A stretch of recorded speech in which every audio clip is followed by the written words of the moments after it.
Curious to know if your iPhone is refurbished or new?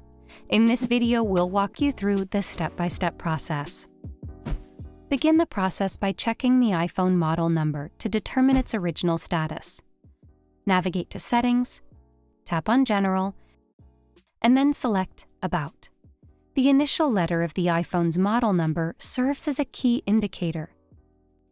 M for a brand new iPhone, F is for a device refurbished by Apple or a carrier, N for an Apple replacement drive, and P for devices sold as personalized iPhones with engravings.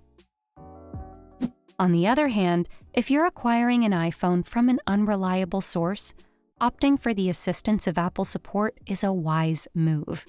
Reach out to Apple's customer support for a call where you can clarify all your doubts. If you prefer a face-to-face interaction with an expert, consider visiting the nearest Apple Care Center, where you can engage in a one-on-one discussion to clear any uncertainties.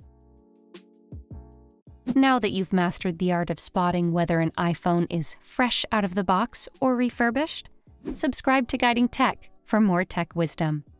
Don't forget to dive into one of these hand-picked videos crafted just for you.